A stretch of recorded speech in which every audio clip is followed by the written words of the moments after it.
하나님의 말씀 히브리서 2장 11절로 18절 말씀 우리 한 목소리 같이 봉독합니다. 히브리서 2장 11절로부터 18절까지입니다. 네. 거룩하게 하시는 이와 거룩하게 함을 입은 자들이 다 한 근원에서 난지라.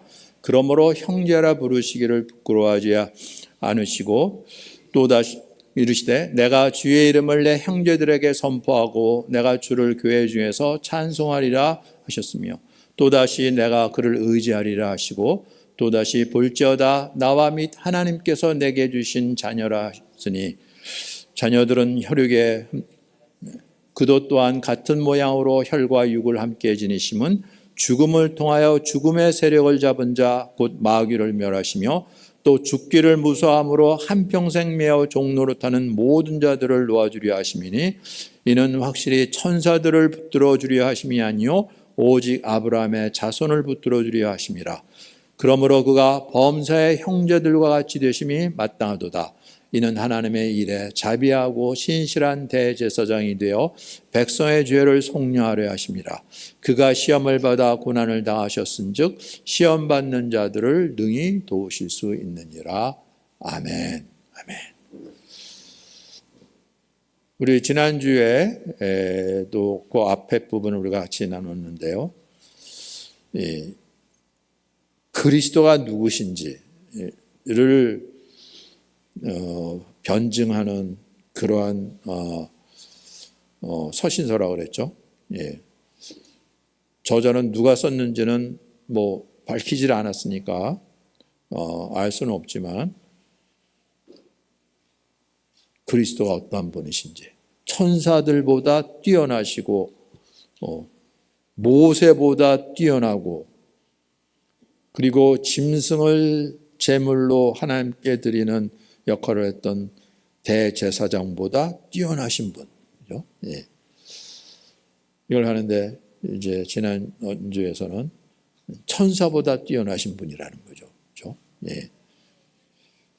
오늘도 그 말씀을 이어가는데, 예. 이 천사들보다 뛰어난데 천사보다 잠시 동안 못하게 하셨다고요. 네. 인간의 몸으로 보내셨다는 거죠. 그렇죠? 네. 그런데 영광과 존귀로관을 쓰셨대요. 아니 어떻게? 네. 오직 우리가 천사들보다 잠시 동안 못하게 하심을 입은 자 곧 죽음의 고난 받으심으로 말미암아 네. 육신을 입고 이 땅에 오셨어요. 그런데 그런 걸로 전부가 아니라 죽음의 고난을 받으셨다는 거죠. 그런데 영광과 존귀로 관을 쓰셨대요. 도대체 이게 무슨 말씀입니까? 네. 이를 행하심은 하나님의 은혜로 모든 사람을 위하여 죽음을 맛보려 하심이라. 이 죽음이 어떠한 죽음이길래? 네. 오늘 그 얘기를 계속해서 이어가는 거예요. 거룩하게 하시는 이와 거룩하게 함을 입은 자들이 다 한 근원에서 난지라. 그러니까 거룩하게 하시는 이가 창조주 하나님 아버지는 아닌 거죠. 한 근원에서 났다 그랬으니까. 이 거룩하게 하시는 이는 바로 예수 그리스도를 얘기를 하는 거죠. 그렇죠? 예. 당신께서 이루신 일로 죄인들을 거룩하게 하시는 이 예수 그리스도예요. 그리고 그 분으로 말미암아 거룩하게 함을 입은 자들, 믿는 성도들을 얘기를 하는 거죠. 다 한 근원에서 났다고요. 그럼 그 근원은 누구겠습니까? 하나님 아버지죠. 그렇죠? 예. 예수님은 하나님 아버지로 말미암아 나음을 입은 자예요. 영어로 비가튼이라고 쓰죠. 그래서 성경에서는 독생자라고 번역을 하는데 the only begotten son이잖아요. 그렇죠? 하나님으로 말미암아 나음을 입은 자예요. 우리는 어떻게 해요? 하나님 아버지로 말미암아 창조된 피조물인 거죠. 이 모두가 하나님으로부터라는 거죠. 하나님 아버지로 말미암아. 그래서 우리 하나님의 아들 예수 그리스도께서 우리를 형제라 부르시기를 부끄러워하지 않으셨대요. 네. 같은 근원에서 났다고. 그래도 전혀 다른 존재이지만 하나님의 아들은 그냥 하나님이신 건데, 본질이 하나님이신데 우리는 피조물이잖아요. 그럼에도 불구하고 형제라 부르시기를 부끄러워하지 않으시다는 거죠. 이게 기가 막힌 거죠. 더군다나 아담 이후 죄로 말미암아 하나님을 알지도 못하고 하나님을 거짓말쟁이로 만들고 우리가 하나님처럼 그 수천 년의 세월을 보냈는데 그럼에도 불구하고 우리를 형제라. 그래서 당신이 인간의 몸으로 이 땅에 오셨다는 거, 이게 놀라운 거예요. 그렇죠? 예.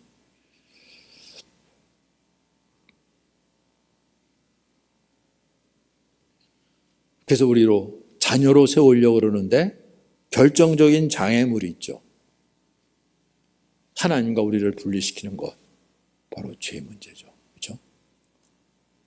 이것이 해결이 돼야 되는 거예요. 그렇죠? 이 우리가 하나님을 알지 못하고 믿지 못하고 따라가지 못하고 하나님을 본받지 못하는 결정적인 이유는 다른 게 없어요. 죄 때문에 거예요. 그렇죠? 그 모든 사람에게 해당되는 거죠. 그래서 하나님 시각에서는 우리에게 가장 큰 문제는 이 죄 문제인 거예요. 어떻게 하든지 이 죄 문제가 해결돼야 되는 거죠. 우리는 뭐 먹고 사는 일 때문에 이거 저거 그러고 있는데 아닌 거예요. 하나님에게서는 죄 문제인 거예요.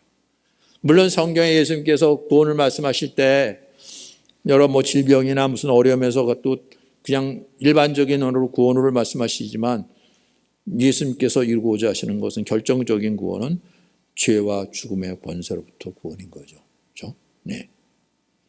근데 그 죄, 우리가 그냥 죄를 졌다 이런 얘기가 아니라 다른 죄도 아니라 가장 근본적인 죄, 하나님에 대한 죄죠. 그렇죠? 네. 그 죄는 하나님을 믿지 않는 죄인 거예요. 근데 하나님을 보이지 않는데, 만난 적이 없는데 뭘 하나님을, 그래서 우리에게 보이는 모습으로, 우리가 들을 수 있는 모습으로, 우리가 만질 수 있고 경험할 수 있는 모습으로 그 아들을 육체로 보내신 거예요. 이건 너무나 중요한 거예요. 그렇죠? 네. 그래서 이 육신으로 오신 예수님을 믿는 자마다 우리부터 나오죠. 믿지 않는 자,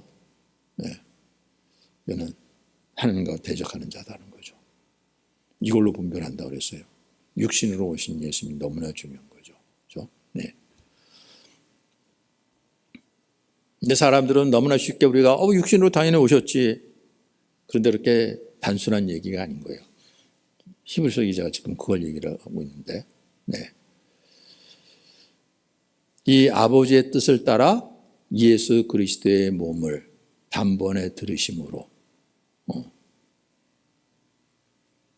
이 땅에 우리를 위해서 드려주셨어요. 십자가에서 살을 찢어주시고 피를 흘려주시고 모든 걸 드려주셨어요. 우리를 거룩한 자녀로 세우시기 위하여. 네. 이 예수님, 이 히브리서 기자가 구약 성경의 말씀을 인용해서, 히브리서 기자는 늘 그러죠. 구약 성경의 말씀을 인용해서 이 말씀이 어떤 말씀인지 이렇게 이루어졌다고 하는데, 그건 예수님도 마찬가지고 신약 성경의 많은 부분에 있어서 구약 성경을 인용해서죠. 그렇죠? 예. 구약 성경의 말씀이 어떻게 성취되었는지 늘 그걸 얘기를 하고 있어요. 그래서 우리가 구약만 읽어보면 잘 드러나지 않는 것이 신약에 와서 이 말씀이 어떻게 이루어지셨는지 이제 그걸 알게 되면 이 말씀이 이런 거였구나. 예전에 오래전에 하나님께서 이렇게 당신의 모습을 드러내 보여주셨는데 그때는 이게 먼 훗날의 일이라서 희미하게 보였구나. 이게 알게 되는 거죠. 그런데 예수님이 오셔서 그걸 이루실 때 아무도 못 알아봤어요. 그런데 나중에 보니까 이게 그 말씀이었다는 것을 고백하죠.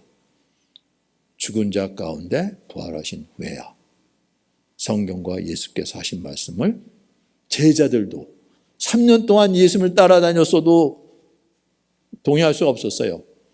온전히 믿을 수 없었어요. 근데 부활하신 후에야 이 모든 것이 예수님께서 가리켜 말씀하신구나.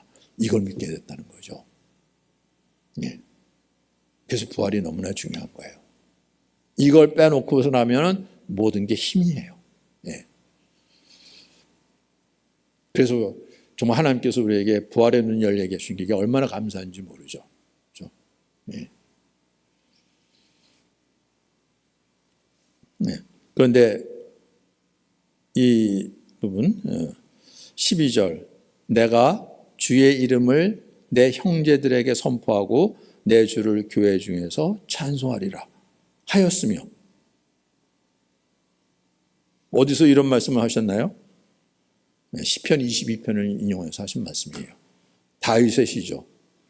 내가 주의 이름을 내 형제들에게 선포하고 다윗이 하나님의 이름을 형제들에게 그러면 그 이스라엘 백성들을 얘기하는 거죠.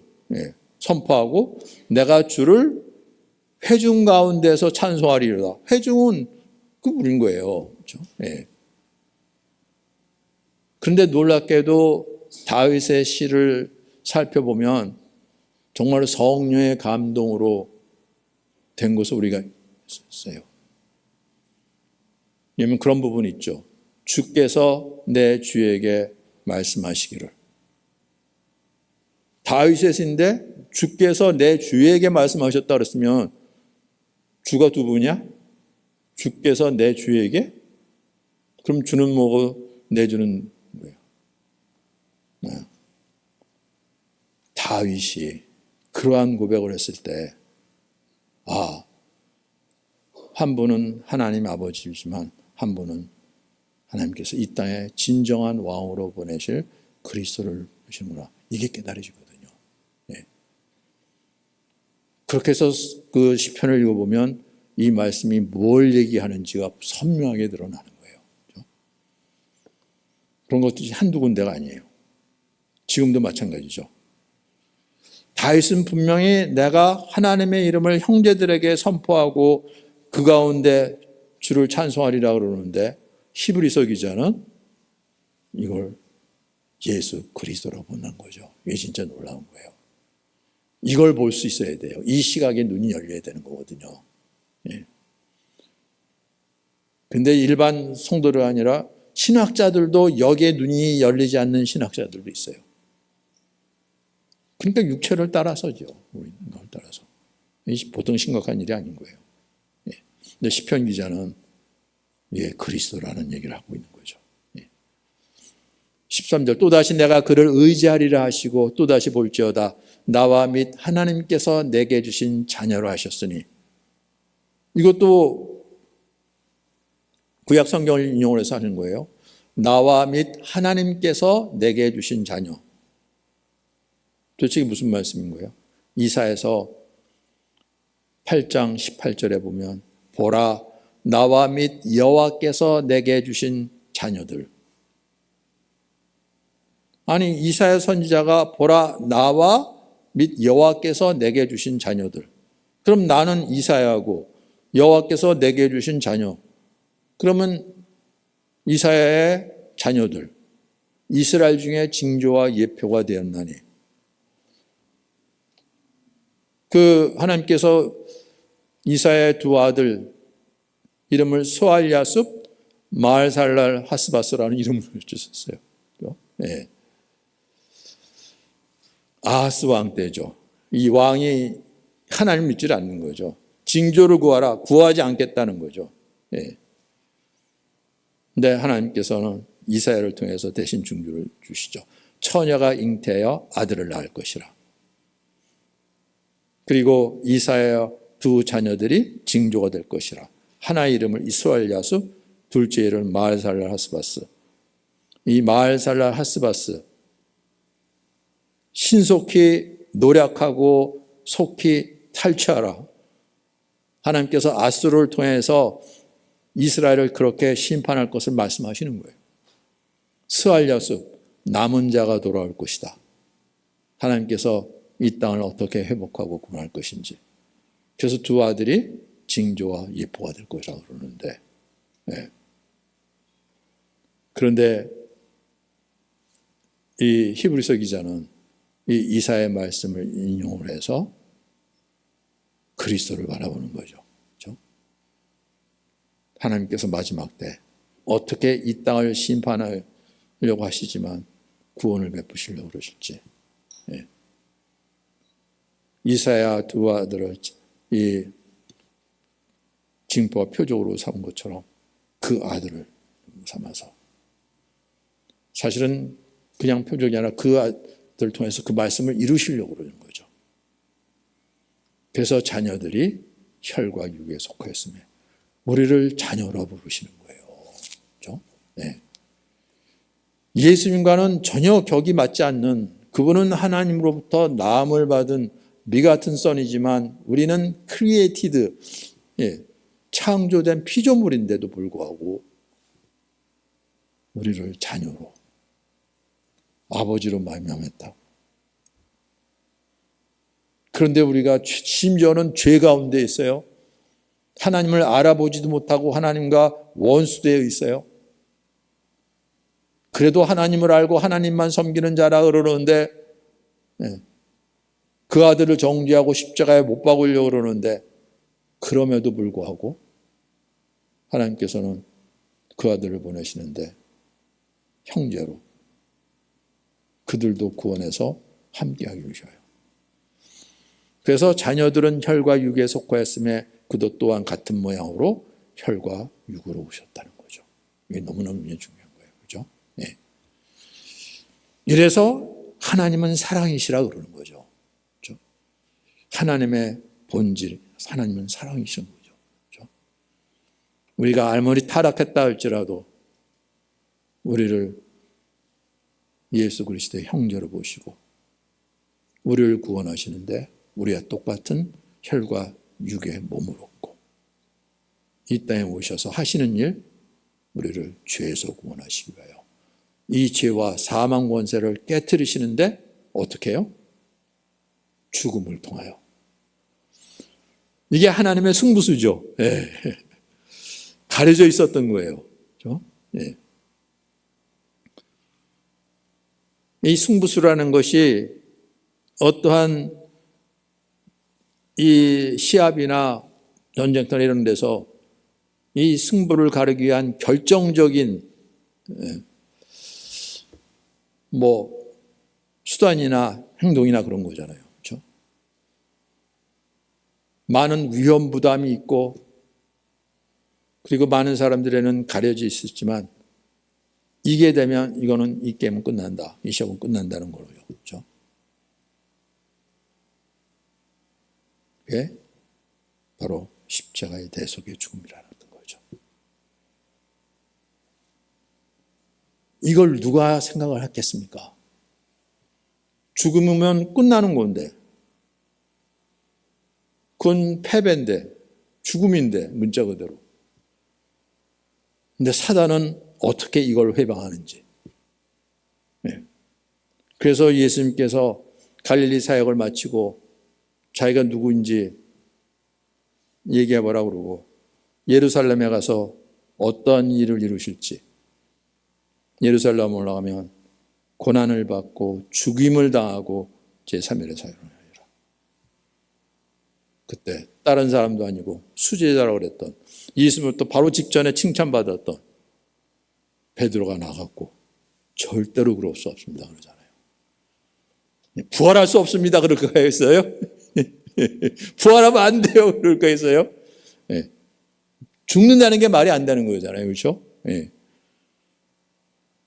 내가 어떻게 주님을 따라왔는데 주님이 죽다니 절대로 그럴 수 없습니다. 네. 자기가 어떻게 주님을 사랑하고 주님을 따라왔는지. 그런데 예수 뭐라고 하셨어요? 네가 그렇게 나를 생각하고 나를 위하는 거 알겠지만은 그럼에도 불구하고 난 이래야 된다. 이러지 않으시고 심지어는 사탄아 물러가라 그랬잖아요. 그렇죠? 예. 이게 결정적인 차이인 거죠. 제자들이 3년 동안 따라다니면서 예수님을 알고 예수를 믿고 예수님의 사랑을 받고 사랑하고 그리고 따른다 그러는데 사탄은 물러가라 그러는 거예요. 그렇죠? 네. 내가 하나님의 일을 생각하지 않고 사람의 일을 생각한다는 거죠. 그렇죠? 이게 눈이 열려야 돼요. 여기에 눈이 열리지 않으면 늘 우리는 육신을 붙잡고 따라가는 데서 하나도 달라지는 게 없는 거예요. 네. 하나님이 어떠한 사랑으로 그 아들을 이 땅에 보내셨는지 이게 확인이 되고 이게 실제가 돼야 되거든요. 예. 그래서 주님께서 이렇게 하시는 일은 죽음을 통하여 죽음의 세력을 잡은 자 마귀를 멸하시려고요. 이건 상상도 못하는 거잖아요. 마귀가 어디 있어? 아니 이러는데 무슨 마귀하고 상관이야? 예. 이 죽음을 통하여 죽음의 세력을 잡은 자가 있다는 거죠. 마귀라고요. 어떻게 죽음의 세력을 잡습니까? 하나님을 믿지 못하게 해갖고. 네. 마귀는 하나님을 믿지 못하게 만드는 자예요. 아담한테 그랬잖아요. 그렇죠? 하나님을 완전히 거짓말장애로 만들어 버렸잖아요. 그런데 아담과 하와가 그 말을 들었잖아요. 육신에 속해서. 네. 근데 예수님께서 이렇게 하시는 것은 죽음을 통하여 죽음의 세력을 자 마귀를 멸하시려고요. 네. 아니 우리 서로 살아가면 되는데 무슨 마귀야. 네, 마귀를 멸하시려고요. 마귀가 우리에게 다가오는데 사랑이라는 모습으로. 이게 진짜 심각한 거예요. 하나님은 사랑이세요. 근데 그 사랑은 세상에 속한 그런 사랑이 아닌 거예요. 그렇죠? 네.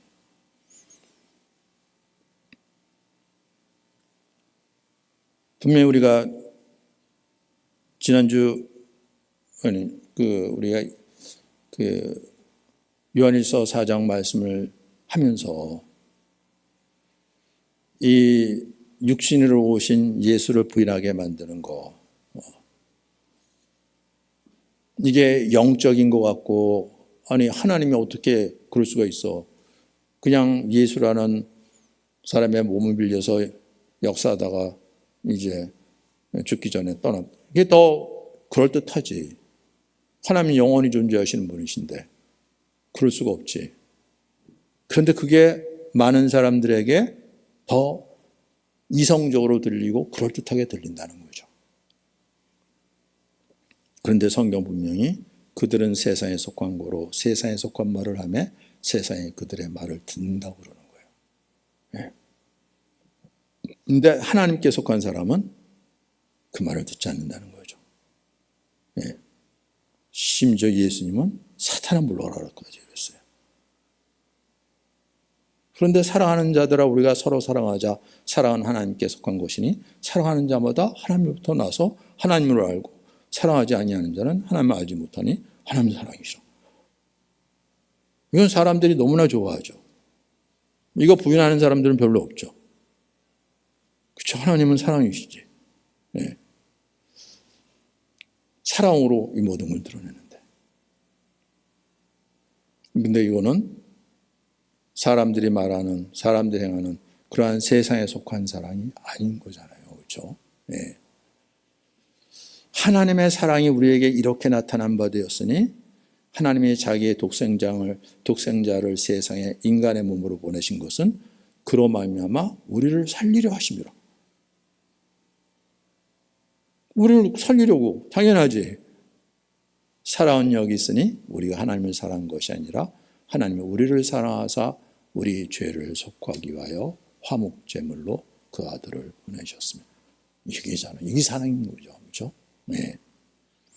하나님께서 그 하나님의 아들을 인간의 몸으로 이 땅에 보내신 것은 우리의 죄를 속하기 위하여 화목제물로 대속제물로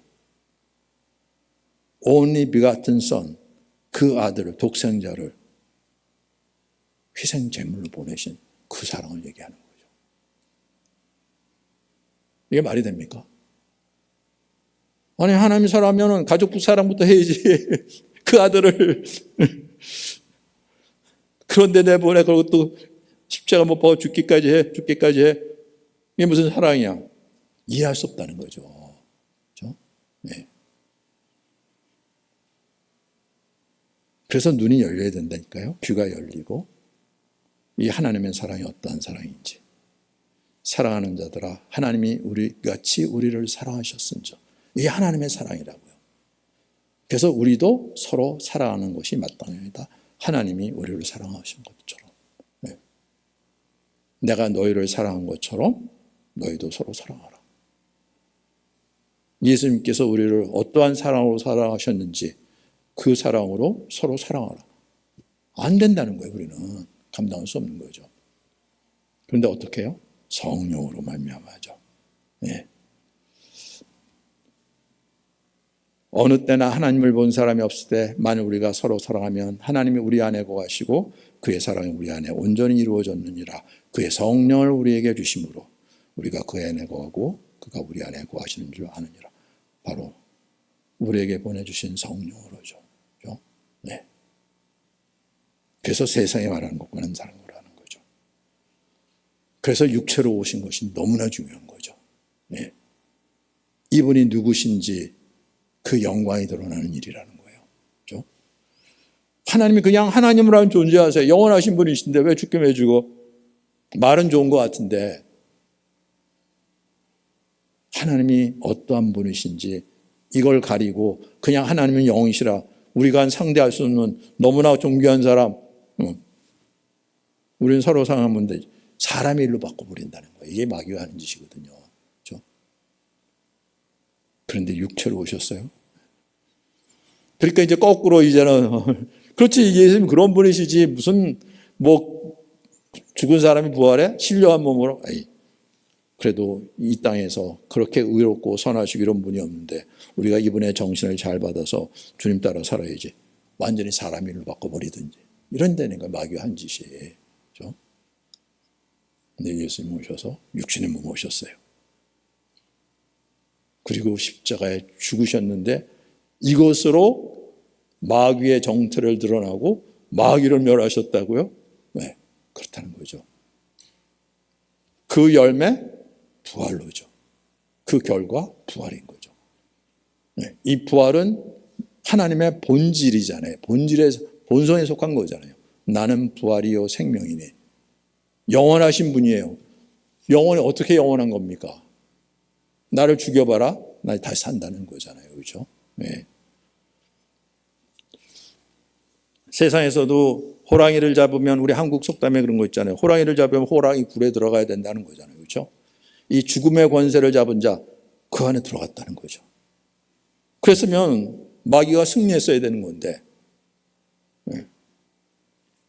이분이 그러한 존재가 아니라 죄가 없는 거룩하신 영원하신 하나님의 아들 죽음의 권세에 들어갔어요.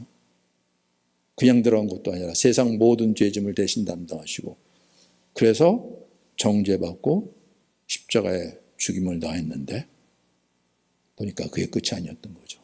이분은 영원하신 분이시고 죄가 없으신 분이시고 부활의 주님이시고 결국 이 사건이 마귀의 권세가 깨어지는 사건이었던 거죠. 네. 그래서 놀라운 거죠. 그리고 마귀의 권세가 깨어진 것뿐만 아니라 마귀의 권세가 깨어지면서 그 밑에 종로로 됐던 죽기를 무서함으로 평생에 매어 종로로 타는 모든 자들을 보십니다. 이게 얼마나 놀라웁니까? 우리의 삶. 그렇잖아요. 육체에 묶여갖고 이 세상에 묶여갖고 평생 그거 갖고 허덕이면서 살잖아요. 근데 주님께서 오셔서 하시는 일이 바로 여기서 우리를 자유케 하신다는 거죠. 네. 우리를 자유케 하시려고요. 죄로부터 죽음으로부터 우리를 자유케 하시려고요. 그냥 우리 마음대로 살다 그런 얘기가 아니라 우리를 죄와 사망 권세로부터 자유케 하시려고 육신의 몸으로 오셔서 죽으시고 부활하셨다는 거죠. 네. 너무나 이해할 수 없는 말씀인데 너무나 단순한 말씀이고 그리고 정말로 성령께서 깨우쳐 주셔서 믿음을 바랄 때 너무나 분명한 것이죠. 그렇죠? 네. 이 진리의 말씀에 서면 미혹당할 일이 없는 거죠. 사단이 온갖 방법으로 우리를 시험하고 미혹하고 우리를 실족하게 만들려고 그러는데 물론 우리가 또 육신으로 있으니까 우리가 실족할 때도 있고 넘어질 때도 있고 그러지만 다시 일어나서게 하는 거죠. 그렇죠? 하나님께서 이렇게 하신 이유.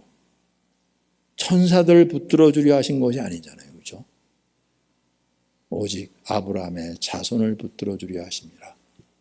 아브라함의 자손이 누굽니까? 육체를 따라 이어지는 아브라함의 자손이 아니라 믿음으로. 그래서 이방인은 우리까지도 이 믿음으로 말미암아 아브라함의 자손으로, 심지어는 철저하게 하나님의 택한 하나님의 백성이라는 유대인들이 하나님을 대적하는 그런 자리에 있는 이런 일도 벌어지는 거잖아요. 그렇죠? 하나님의 영이시기 때문에, 우리 같은 육체에 속하지 않기 때문에, 육체를 따라서가 아니라 오직 믿음을 따라서. 그래서 이방인이 아브라함의 자손이 되고 아브라함의 자손이었다는 유대인들이 오히려 하나님 앞에서 이방인들이 되고 이런 일들이 벌어지는 거예요. 그렇죠? 여기에 눈이 열려야 됩니다. 왜 유대인들이 이 땅에 육신으로 오신 그리스도께서 어떠한 모습을 하는지, 왜 그것이 가려져 있는지, 왜 그걸 피하는지, 왜 회당에서는 그걸 건너뛰는지. 우리 지난주에도 그 동영상 잠깐 봤는데, 이제 영어로 아예 된 그 있어요. 거기다가 한글 자막을 입혀서, 지난번엔 영어를 못 보였는데 이제 영어와 한글 자막이 있는 그 동영상 다시 한번 보겠습니다. 네. 예루살렘에서 유대인들에게 복음을 전하는 거예요.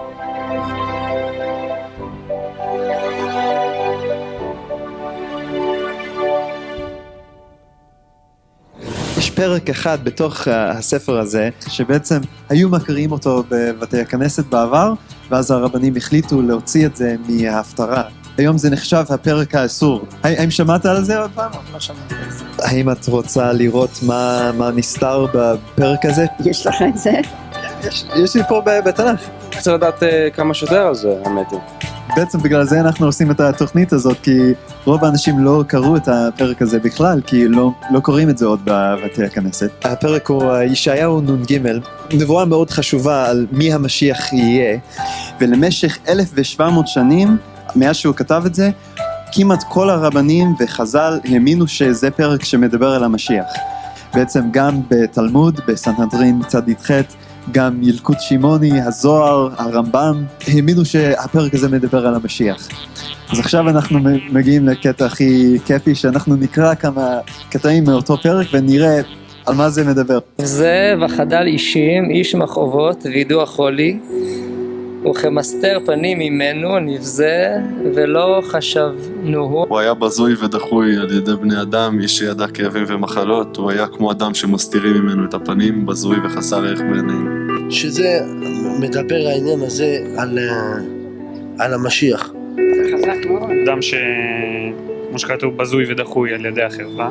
העם שלנו היה משוכנע שהוא שלילי. לא יודע למה. לא קיבלו אותו. דחו אותו. לא חשבנו שהוא היה המשיח. חוליינו הוא נסר מכאובנו סבלה. ואנחנו חשבנו הוא נגוע, מוכה אלוהים, מעונה.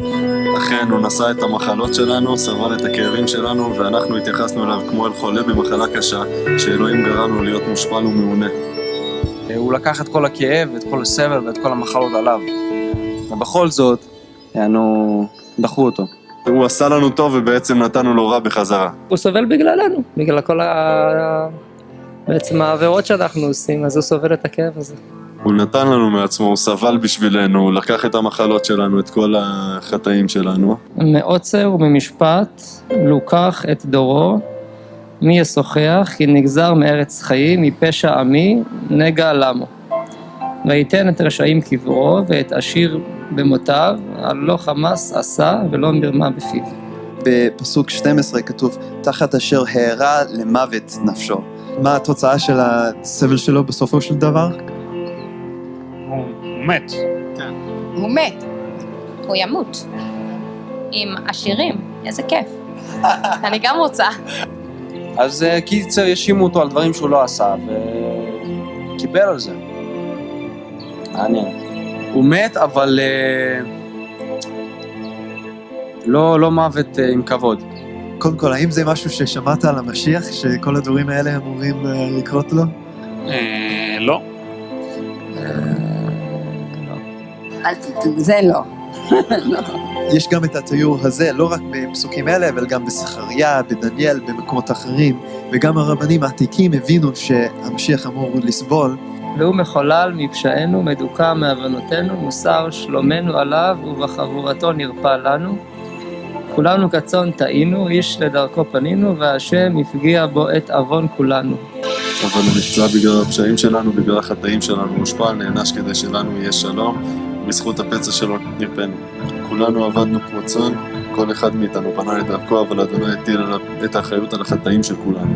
הבנתי, על פי הפסוקים, כאילו הוא יספוג את החולי והרוע שלנו, וזה ירפא אותנו, והוא בעצם יהיה בן אדם שנענש, שהוא ייקח על עצמו את כל אוקיי. ייקח את כל העוונות שלנו, ואת כל המכאובים, ואת כל מה שעברנו. הוא לקח על עצמו את הכל.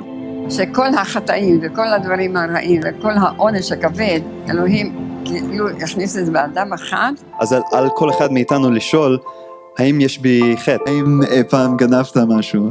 אפילו משהו קטן, או משהו להוריד משהו מהאינטרנט שלא שייך לך? מי לא? למשל, האם אי פעם שיקרת? כן. בוודאי, כל אחד משקר. גם אני לא זכאי בזה. האם אי פעם חמדת? כן. ברור, אני חוטא גדול.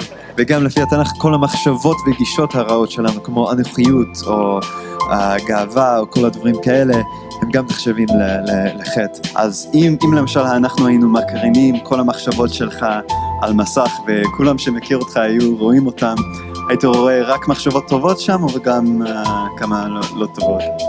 גם וגם. כן. קודם כל, ברור שתראה גם מחשבות לא טובות, אז כל האנשים, גם הצדיק שבצדיקים, יהיה להם מחשבות רעות בראש. אבל היו לפעמים מחשבות שהייתי אומרת, אם היא הייתה נעלמת זה היה טוב. אלוהים הוא קדוש וטהור לגמרי, והוא לא יכול להיות בנוכחות של חטא. אז זה בעצם החטא שלנו מפריד אותנו ממנו, ומגיע לנו בסופו של דבר גם עונש. כתוב ביחזקאל 18 פסוק 4 שהעונש שמגיע לנו זה מוות. בסופו של דבר הפרדה מאלוהים לנצח. כי... לא הייתי רוצה. אז בסוף אתה חושב שאתה צריך סליחה וכפרה על החטאים שלך או לא? כן, 100%. גם אני, גם כולן בעצם, אין מישהו שלא. אבל יש גם חדשות טובות, כי אלוהים הוא לא רק שופט, הוא גם אבא שאוהב אותנו. ולכן הוא נתן בתורה את המערכת הקורבנות.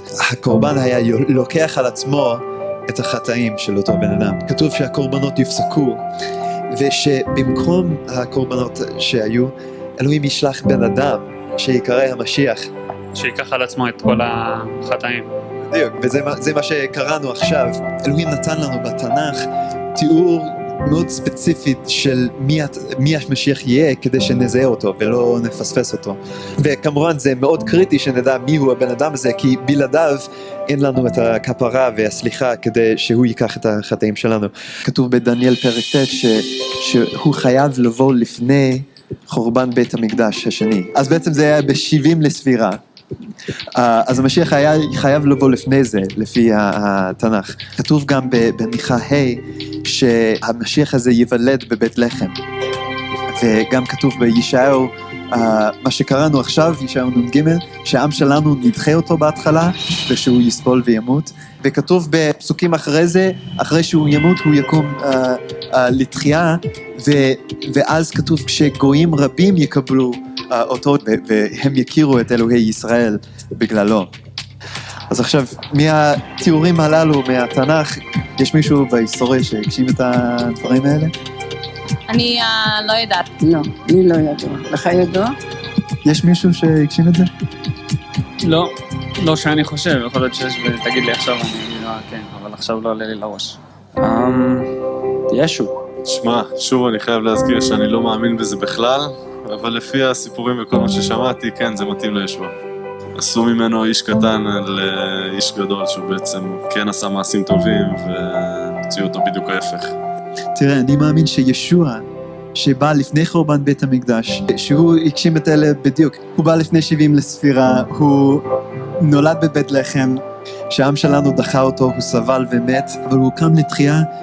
היו 500 אנשים יהודים שראו אותו חי אחרי שהוא מת, והם כתבו עליו, וגם כמובן הגויים קיבלו אותו אפילו מיליארדים, והמשיח אמר, אני אקח את זה על עצמי, כל הסבל והעונש שהיה מגיע לכם, אני אקח את זה על עצמי. אבל כדי לקבל את זה, אנחנו חייבים לעשות מה שהיו עושים אז. מתוודים על החטאים, מצטערים עליהם, להתחייב לא לעשות אותם עוד, וגם להאמין ולהעביר את החטאים שלנו עליו.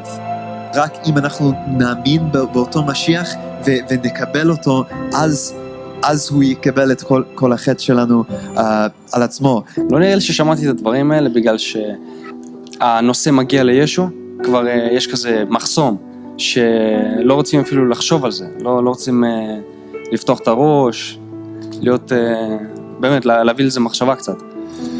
אז לא יודע, מסתכלים עליו כאילו, כן, כמו שכתוב בפסוק הזה, שדחו אותו.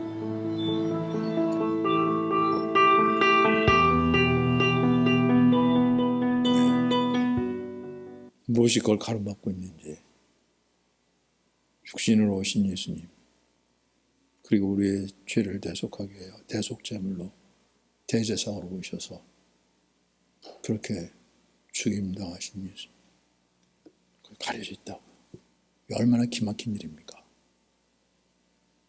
그렇게 율법을 암송하고 율법대로 모든 걸 다 한다 그러고 절기 때마다 성전에 나가서 그 제사를 드리고 할례를 받고 안식일을 지키고, 그런데 이사야서 53장을 건너뛰는 거예요. 이해할 수 없는 분.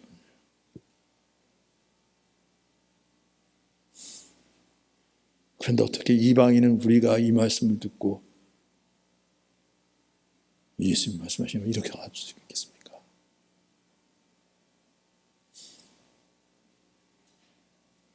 그래서 하나님께서는 아브라함의 후손, 우리의 죄 가운데 육신의 혈육을 통해서가 아니라 오직 믿음으로 성령 안에서 하나님께서 세워나가시는 이 하나님의 족보에 우리 이름도 들어가게 해주세요. 이런 일이 어디 있습니까? 하나님의 사랑은 그러한 사랑이라는 거죠. 이걸 하나님께서 처음부터 계획하시고, 그리고 오래전부터 이걸 여러 가지, 여러 시대, 여러 가지 모습으로 보여주시고 미리 말씀해 주시고, 그 때가 돼서 그 아들을 보내시고 그 말씀을 이루시는데도 못 알아볼 뿐만 아니라 심지어는 제자들마저 드디어 예루살렘에 올라가서 이루고자 하시는 그 일이 눈앞에 있는데 절대로 그럴 수 없습니다. 그랬던, 가로막았던 그거예요.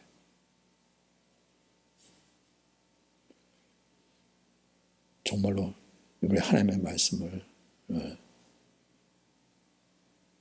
그 앞에 우리 무릎을 꿇고 마음을 꿇고 기도하면서 지금 나를 불쌍하게 해주시고 이 말씀을 믿음으로 받게 해달라고 기도하지 않으면, 수없이 들은 말씀 내가 다 아는데 뭐 담임 천만에요. 그럴 수 있는 말씀이 아닌 거예요. 정말 우리의 목숨을 걸어도 아깝지 않냐는, 오히려 그래야만 받을 수 있는 말씀. 근데 목숨을 걸고 이걸 믿어서 무슨 이익이 있길래? 영생의 말씀이니까. 하나님의 사랑은 그런 사랑이니까.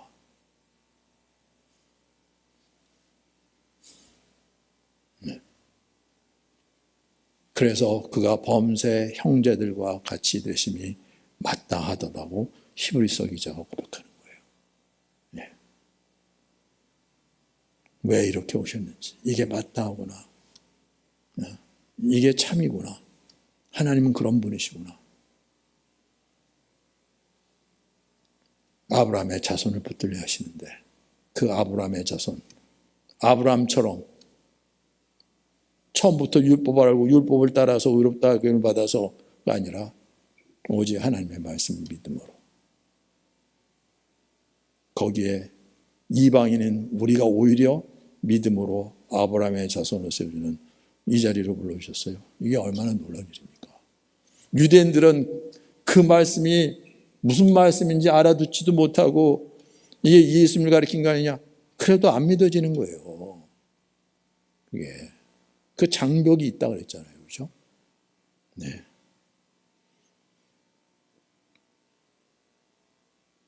어떻게 안식일을 범한 사람이, 네. 어떻게 나무에 달린 자를 저주받은 자라고 성경이 말하는데 어떻게 그렇게 죽은 사람이 메시아일 수가 있어요? 물론 무슨 특별한 죄를 범해서가 아니라 인격적으로 그래도 남의 죄를 위해서 그런다니까 훌륭하고 의로운 분이라면 뭘지 모르겠지만 이 메시아? 그럴 수는 없지 이러는 거라니까요. 네.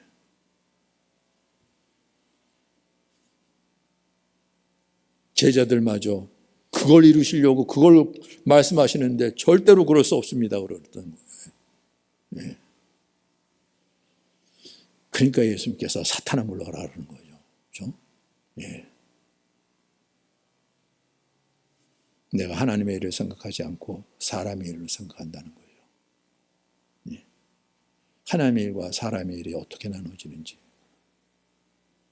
거기서 알려지는 거잖아요. 그렇죠? 예.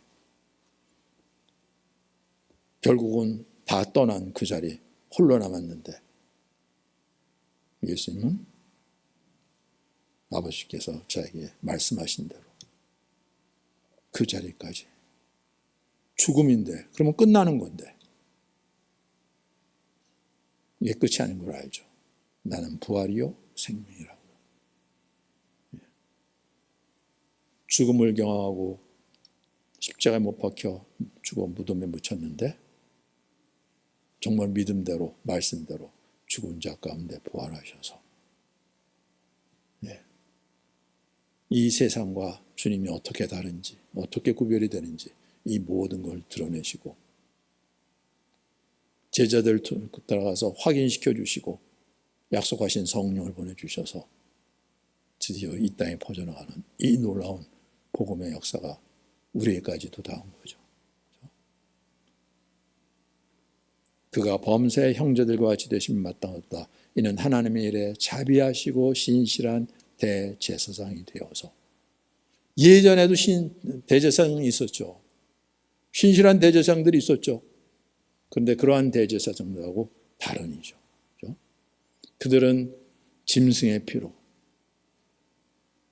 그리고 종신직인 대제사장을 놓을 수밖에 없는 처지로 그러면 새로운 대제사장을 세워야 되고 그러한 대제사장이 아니라 영원한 대제사장이죠.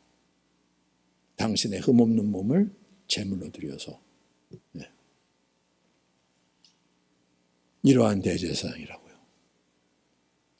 그가 시험을 받아 고난을 당하셨은즉 시험 받는 자들을 능히 도우실 수 있는 줄. 우리가 이제 어떠한 상황이 있다 할지라도 우리 주님도 그 자리에 있었다는 거죠. 심지어는 그렇게 예수님을 사랑하고 주를 위해 목숨을 버리겠다고 고백했던 맹세하고 다짐했던 제자들마저 도망갔던 그 자리에 홀로 남아서 그 모든 걸 경험했던 거예요. 그러니까 할 말이 없는 거예요. 그렇죠? 하나님은 내 형편을 모르시나 내 사정을 모르시나 나는 이루고 있는데 천만에요.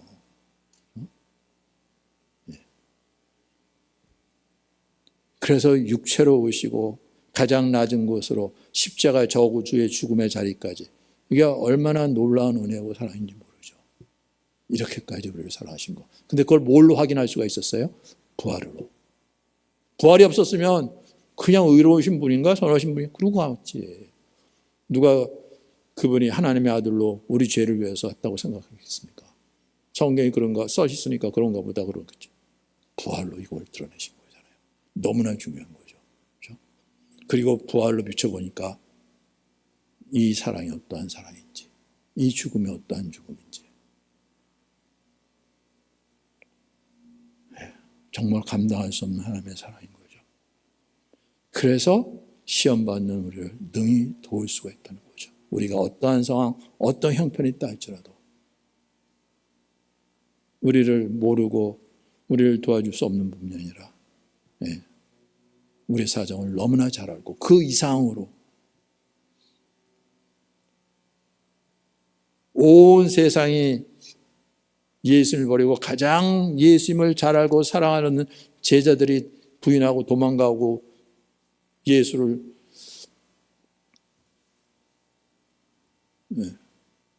부인했던 그 자리까지 홀로 남으셔서 하나님의 말씀대로 믿음으로 우리를 위해서 이 모든 걸 이루신 주님. 그래서 우리도 나도 능히 구원하실 수 있는 분이라고요. 지금도 하나님 우편에서 우리를 위해서 기도하신다고까지 하시죠.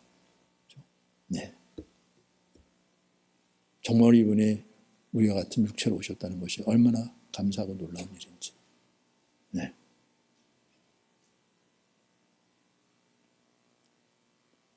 아우슈비츠에서 수많은 유대인들이 죽음을 가는데 도대체 하나님은 어디 있느냐고 외치면서 그러는데 그 이상의 자리까지.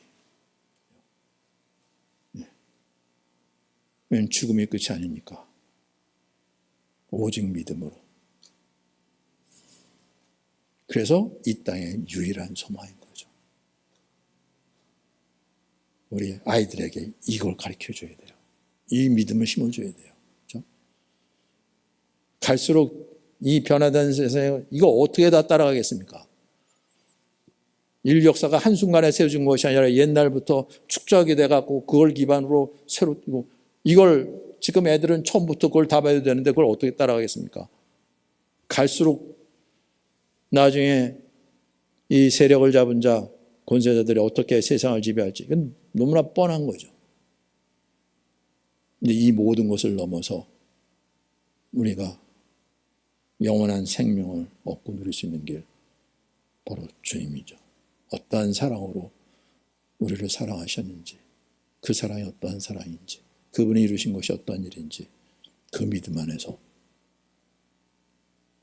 오히려 그렇게 완전한 죄와 사망 권세가 온 세상을 뒤덮고 있을 때 그 어둠을 밝히는 빛으로 우리를 부르시고 세우시는 이 놀라우신 하나님 이것밖에는 없는 거예요.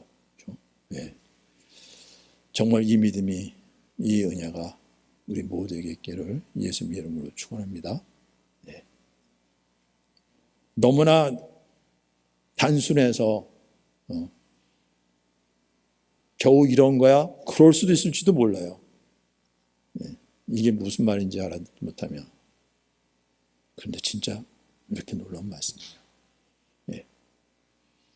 이해할 수 없는 말씀인데 하나님의 영이 모든 사람 믿음을 믿을 수 있는 증거로 주신 부활을 통해서 이 모든 것들이 드러날 때 이게 어떠한 일인지 네.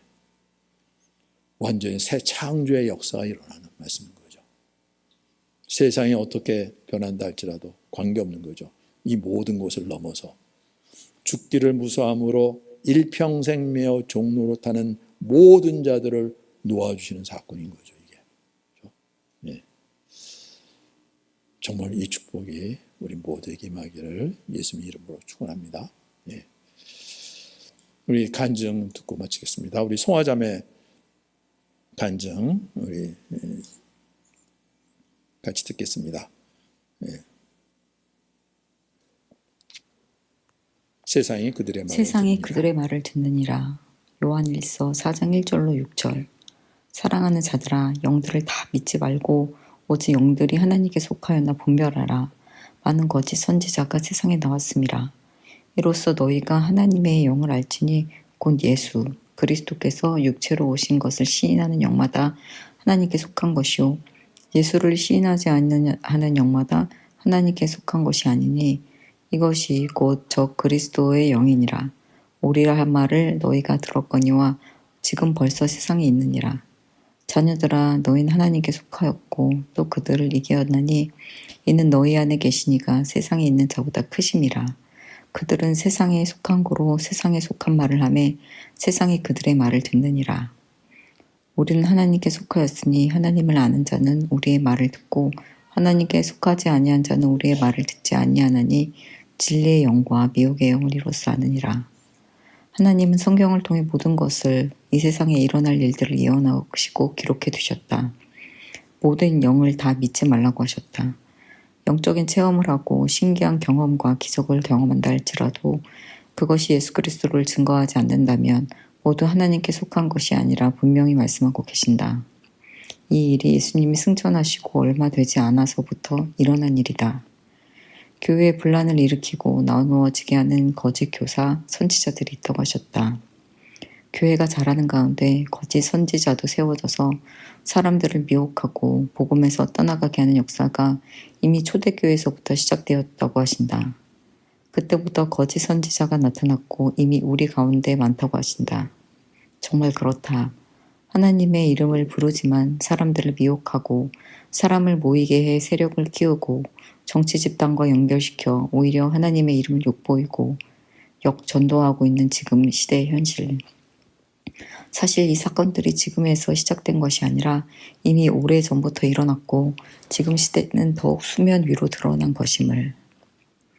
나의 20대를 돌아보니 지금 이 자리에서 예수님을 오해 없이 믿게 되고 그분과 교제할 수 있는 것이 얼마나 큰 은혜와 긍휼인지 절감한다.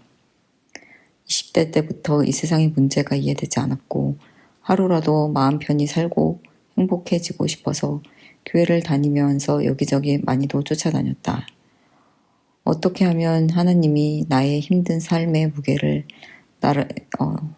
나의 문제를 해결해 주실까 싶어서 그리고 사람이 왜 살아야 하는지 근본적인 문제를 알고 싶어서 부흥집회라는 부흥집회는 수도 없이 많이 다녔고 매주 예수전도단이 하는 화요 모임, 온누리교회 목요찬양, 금요철야, 밤 12시 넘어서 산기도도 다니기도 했고 미국에서 예언하는 선지자가 온다고 그곳에서 안수받고 예언을 받기도 했고 사실 수많은 인파 중에 어떻게 나에게까지 그 기회가 왔는지 모르겠지만 그 선지자라는 분이 내 머리에 안수하고 뭐라고 예언했는데 사실 기억도 잘 나지 않는다.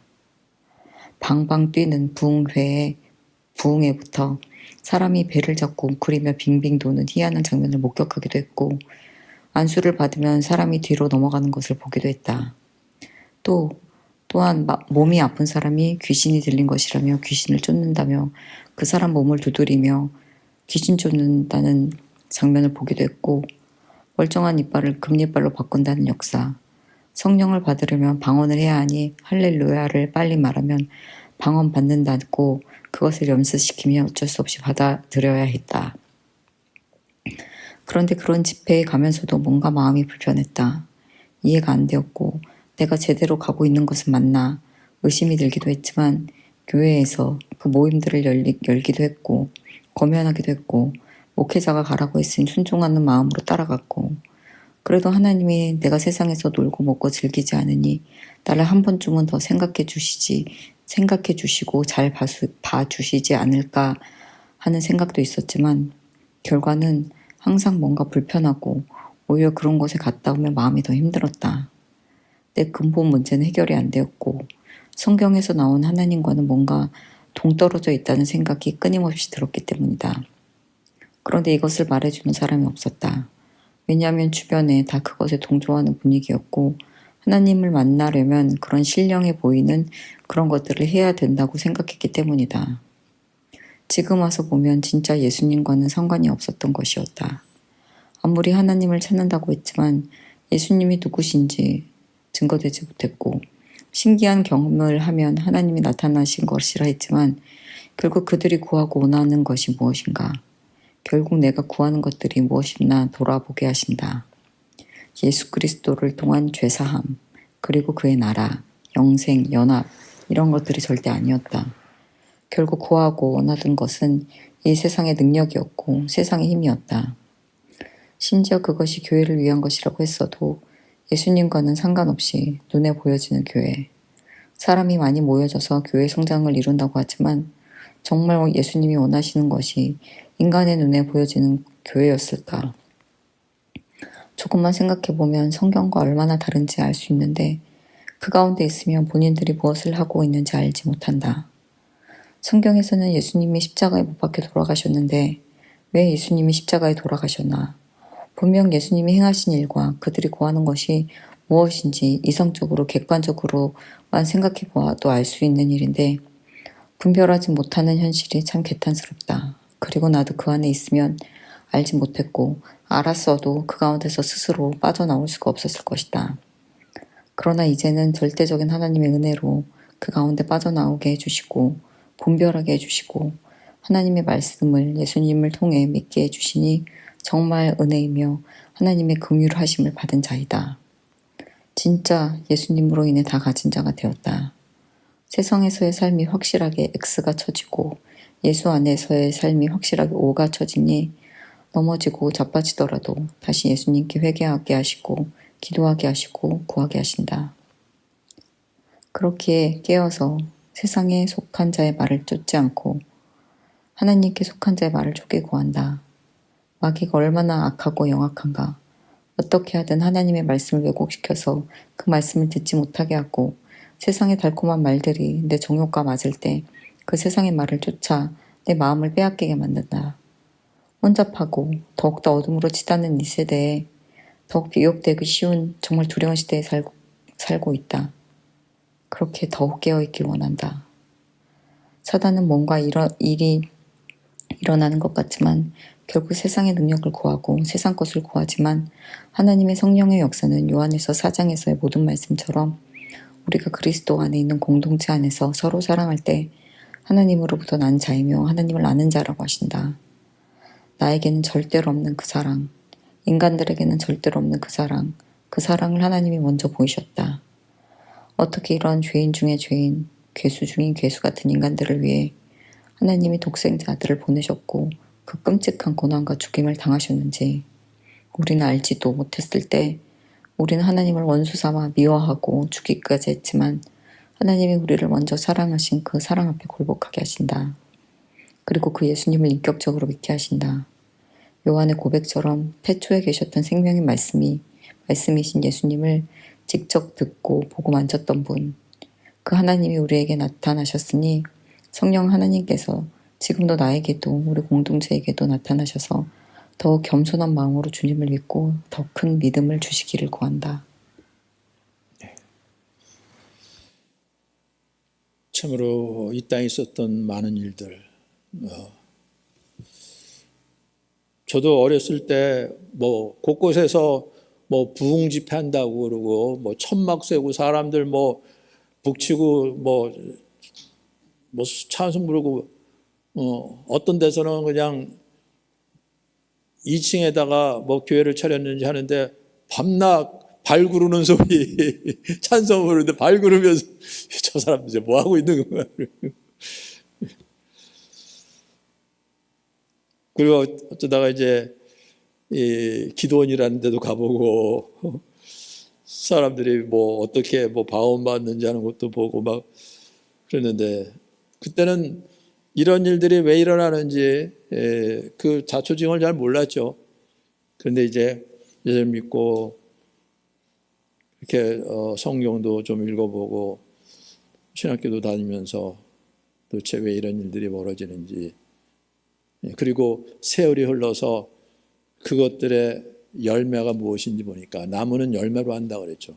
열매가 뭔지 보니까 놀랍게도 하나님께서 요한 통해서 하신 말씀인 거예요. 예. 예. 예. 히브리서 기자를 통해서 하신 말씀대로죠. 예. 죄송합니다. 요한일서죠. 요한일서 4장 4절 말씀. 4장 5절 말씀. 그들은 세상에 속한 거로 세상에 속한 말을 하며 세상이 그들의 말을 듣니라. 물론 이게 모두 다 그렇게 일 하나로 할 수 있는 말은 아니에요. 그렇죠? 예. 하나님께서는 그 가운데로 은혜로 택하셔서 회심시키고 하나님의 자녀로 세우신 분도 충분히 있겠죠. 네, 많은 경우가 네. 결국은 세상 붙잡았다는 거죠. 세상의 영광을 구하는 거였어요. 근데 사람들이 따랐다고요. 거기에 공감하고 마음을 주고 함께하고 왜? 똑같은 문제에 걸려 있으니까. 네. 먹고 사는 문제죠. 특히나 우리 어렸을 때 네. 전쟁의 표효소에서 나라가 다 완전히 황폐하게 되고 다시 세워져 갈 때 그러한 부분 이게 얼마나 우리에게 힘이 되고 소망이 되고 하나님 이런 분이시지. 그리고 구했던 것 세상의 영광이었죠. 말할 필요도 없었어요. 네.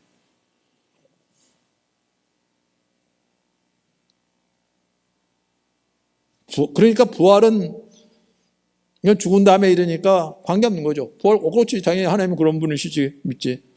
그리고 적용은 다 무너진 거 다시 세우시는 부활의 하나님. 그거예요. 그걸 부활로 생각한 거예요. 그렇죠? 네.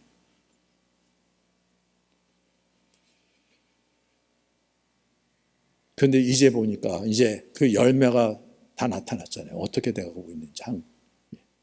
그런데 이게 한국뿐만 아니라 뭐 미국도 마찬가지고 유럽도 그랬고 다 그렇게 흘러갔던 거예요.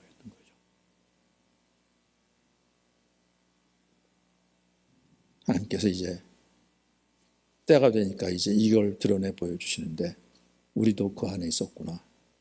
이거 우리가 부인할 수가 없었던 거죠. 그렇죠? 예.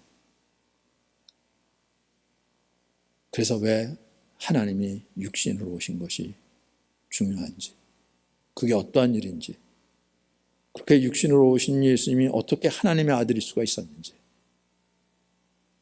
부활을 보니까 드러내는 거죠.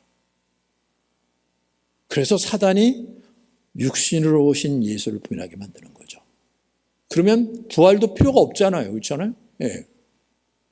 그냥 하나님은 영원히 존재하시는 분이신데 부활이 가려지는 거예요, 이게. 예. 육신으로 오신 예수님을 가리면 부활도 가려지는 거죠. 하나님은 의로우시고 사랑이시고 능력이시고 우리를 도와주시는 분이고 이렇게 나간다는 거예요. 얼마나 좋으신 하나님이에요. 네. 사단이 그 짓을 하니까 예수님께서 베드로 보고 사단은 물러가라는 거죠. 베드로를 사단이라고 그랬겠습니까? 그 베드로의 그 배회에서 역사하는 그 악한 영의 정체를 보고 말씀하시는 거죠. 정말 그래서 우리도 깨어있지 않냐면 우리도 그렇게 넘어갈 수가 있는 거죠. 귀에 듣기 좋고 우리 감정에 맞고 우리 형편에 맞고 딱 내게 주신 말씀이 하나 붙잡는데 육신을 따라서죠. 왜냐면 우리가 육신 가운데 있으니까. 하나님의 말씀 꺼리끼게 보인다. 유대인에게는 이게 꺼리끼는 거예요. 십자가에서 죽으시다니요. 헬라인에게 미련하게 보인다 그러잖아요. 그런 사람이 우리를 구원한다고? 그러니까 십자가 옆에 달렸던 강도들도 너부터 구원해봐라. 너 구원하러 왔다 그러는데 너가 이렇게 달려있으면 어떡하냐. 말이 안 되잖아요. 근데 하나님은 이 일을 이루셨다는 거죠. 예. 그리고 죽은 자 가운데 부활하셔서 드러내시는데 우리가 이런 존재였었구나. 하나님 앞에 이러고 있었구나. 이 모든 것들이 드러나는 거죠. 그래서 사람들이 그렇게 부활을 믿기를 꺼려하는 거예요. 정말 부활이 있으면 영생이 있는 건데 그 놀라운 일을 하나님께서 이루셨는데도 어떻게 그렇게 그럴 수가 없지. 네. 그리고 세상 것으로 다 바꿔버리고 이게 얼마나 기막힌 일입니까? 정말 하나님께서 우리에게는 좋은 거 주시려고 정말 우리에게 참으로 필요한 것 예. 세상에서는 목숨보다 더 귀한 것이 없지만 그 목숨을 잃더라도 우리가 이룰 수 없는 이 영원한 생명 이걸 주시려고 그러시는 건데 여기는 완전히 닫혀져 있는 거죠. 예. 그러니까 그냥 세상 거 구하는 거죠. 이제 소아자매가 젊었을 때 이걸 다 경험하는 거예요. 예. 저도 이제 간증해보고 알았어요. 이걸 다 경험을. 예. 진짜 하나님의 은혜죠. 그런데도 거기에 빠지지 않게 하시고 이렇게 붙잡으신 거 진짜 은혜인 거예요. 그렇죠? 예. 그리고 이게 그냥 세상 사람들이 모르는 이거 다 아는 복음인데 그런 복음이 아니라 예. 정말로 이 여기 눈이 열리니까 이러한 능력, 지혜, 이러한 사랑이 없는 거죠. 그런데 예수님께서는 내가 너희를 사랑한 것 같이 너희도 서로 사랑하라. 주님을 알지 못하면 우리 사랑하면 되겠네, 우리 서로 사랑하면 되지, 그런 얘기 아니라 예수님께서 우리를 사랑한 것처럼 감당할 수 없는 거죠. 주님은 감당할 수 없습니다. 그런데 그런 나를 아시고 주님께서 이루신 것뿐만 아니라 성령을 보내주시니까 이제는 내 의로, 내 능력으로 아니라 성령께서 나를 주장하셔서 이 일을 이룰 수 있도록 주님 도와주시고 함께 해주세요. 제가 순종하겠습니다. 그래서 되는 일인 거죠. 그래서 우리의 육신을 넘어서 이 십자가가 어떠한 십자가인데 주님 걸으신 길 나도 주님과 함께 걷기 원합니다. 제 발걸음 인도해 주세요. 순종하는 거죠. 완전히 새로운 길이 열리는 거예요. 새로운 세상이 열리는 거죠. 세상 사람들이 이해할 수 없는, 심지어는 가장 가까운 사람도 이해할 수 없는 이해. 네. 새하늘과 새 땅, 그런 나라인 거죠. 그렇죠? 우리 한 사람 한 사람을 그 나라로 부르시는 거예요.